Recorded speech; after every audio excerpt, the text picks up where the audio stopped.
pour cette toute nouvelle vidéo. Vidéo top 10 par classe. Donc on va commencer par les mystiques. 10e Ebony Maw grâce à sa dégénérescence. 7e Guillotine, de très bons saignements. 6e The Hood. The Hood est très très fort en défense, surtout avec son invisibilité. 7e Dormammu. Dormammu, très bon prestige, surtout avec ses blocs pouvoirs, sa dégénérescence quand il est éveillé, juste un monstre. 5e Mephisto. Donc Mephisto, incinération, aura d'incinération, donc très très très bon champion. 4e Docteur Vaudou. Donc moi ce que j'aime bien surtout c'est son brûle pouvoir, son train de pouvoir, son venin spirituel, voilà, très très fort. 3e Magic, limbe, ça régène, donc voilà, incroyable champ. 2e Ghost Rider, donc Ghost Rider, très très très fort, hein, voilà. Ghost Rider on le connaît tous. Très très bon champ. 1er Symbiote Suprême, une fois que vous lancez un SP3, horrible champion, hein, très très fort avec ses saignements. Science, 10e Spider-Man Mille Morale. Ce que j'aime bien avec Spider-Man, c'est plus particulièrement leurs évasions. 9e Electro, avec ses saignements du début, il peut faire très très très mal, surtout qu'il va taper fort. Donc voilà. 8e place, Captain America Infinity War. Déviation, il a une résistance très très bonne et il a des saignements forts. 7e place Void, quand il a sa peur de néant, il va taper fort, parce que sinon c'est quelqu'un qui manque de puissance malheureusement, donc c'est pour ça qu'il a cette place. 6e la guêpe, elle a une nécessité d'être réveillée, vu que la guêpe bonne championne, mais c'est une nécessité d'être éveillée malheureusement. Mais très bon aux évasions. 5e la chose, normalement la chose c'est plus premier, mais je la mets 5e moi, vu qu'elle a des irrésistibles, elle tape fort, elle va être horrible dans tout.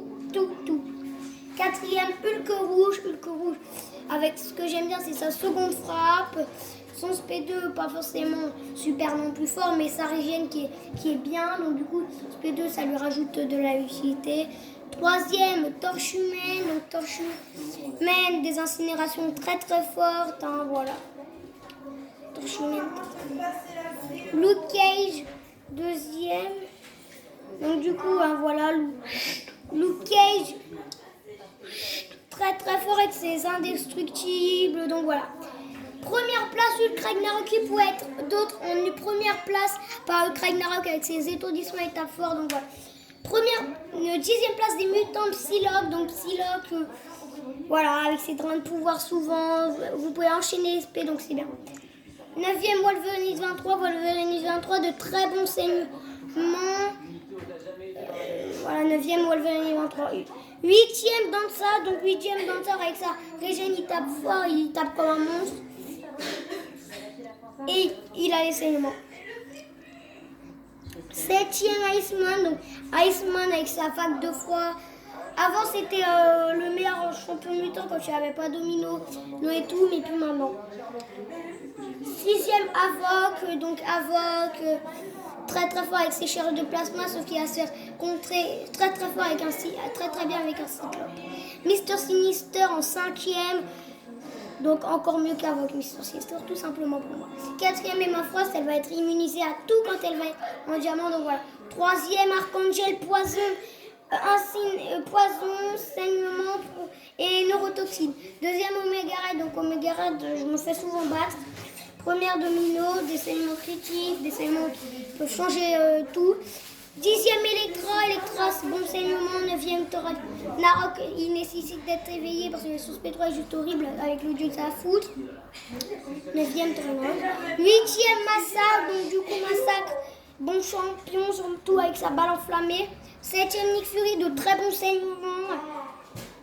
Juste incroyable Nick Fury. 6e Night Thrasher, un SP1 aussi fort parce qu'on n'a pas beaucoup de SP1 forts et de la décharge, voilà, de l'accélération. 5e Korg, un excellent défenseur, un Korg maintenant, l'un des meilleurs. 4e Killmonger, donc Killmonger, saignement, tape fort, coup direct, exceptionnel. Troisième, Blade. Très bon saignement. Contre les méchants, il va être juste super. Deuxième, Gwenpool c'est vraiment de très bonnes incinérations. Et premier, Aegon le meilleur champion virtuose, vu qu'avec ses furies de malade. Voilà. Dans les cosmiques, j'ai pas mis Heimdall. Dixième, le champion. Donc le champion, bah voilà, je l'adore. Surtout quand il a son champion de l'univers. Neuvième, Angela. Donc Angela, voilà, elle tape fort. Hein. On l'a eu en 4 étoiles il n'y a pas très longtemps. Huitième, Ella. Donc Ella, elle tape fort aussi, pareil. Hein. Septième, Annihilus. Donc Annihilus va être très bon. Trop sous-estimé, je trouve, pour ce qu'il est. Sixième, Proxima de minuit. Donc un SP3 et un SP2 qui peut faire toute la différence du combat. Cinquième, Medusa, des saignements. Medusa, elle tape fort, voilà. Quatrième, Captain Marvel MCU, donc la nouvelle. Hein. La nouvelle, je pensais pas qu'elle allait être si forte. Je pensais que Nick Fury était plus fort, mais non. Troisième, Venom. Donc Venom, trop sous-estimé, pareil. Hein, parce qu'il est très bon. Hein, de très bons saignements. Deuxième, Culobsidian. J'aurais dû le mettre premier, je sais, mais Culobsidian. Deuxième, c'est un nouveau champion. Vraiment très fort. Premier, Corvus, hein, qui... mais pas Corvus premier ou sinon deuxième à cause de Culobsidian. Voilà. Dixième des techs, Civil Warrior. Oui, d'ailleurs, j'ai pas mis Star-Lord et Sentinelle parce que j'aime pas trop Star-Lord et Sentinelle. Et Vision aussi, j'aime pas trop. Dixième, Civil Warrior, très bon prestige, hein, comme Dormammu. Surtout un SP2 très fort avec son grain de pouvoir. Neuvième, Kang, et ben Kang juste excellent, je l'adore. Huitième, Docteur Octopus, donc Docteur Octopus, le pouvoir encore très bon prestige, les techs des très bons prestiges. Septième place, Yondu, donc saignement, tape fort, voilà, j'adore Yondu. Sixième, Fantôme, Fantôme j'aurais dû la mettre plus en vrai que sixième. Ah, parce que c'est une très bonne défenseuse pour moi qui va être bon offensivement et comme défensivement. Cinquième place, Darkhawk, donc Darkhawk SP2, juste fort, magnifique, j'adore. Iron Man Infinity War, l'un des meilleurs défenseurs du jeu, même voire le meilleur. Iron Man Infinity War, pour moi, le meilleur défenseur du jeu, meilleur défenseur du jeu, voilà. Spider-Man Stark, troisième, très bon champion avec ses décharges sur SP2, non mais immortel. Il y a Spider-Man à la télé. Deuxième, Bouffon Vert. Donc voilà, Bouffon Vert, son SP2 horrible. On a beaucoup de SP2 horribles maintenant. Surtout avec ses incinérations et ses poisons. Donc premier, Crâne Rouge. Donc Crâne Rouge, trop bon champion. Bon, il est trop sous-estimé aussi. Bon, en tout cas, c'est là qu'on va se quitter pour cette vidéo. N'hésitez pas à la liker et à vous abonner. Allez, bye tout le monde.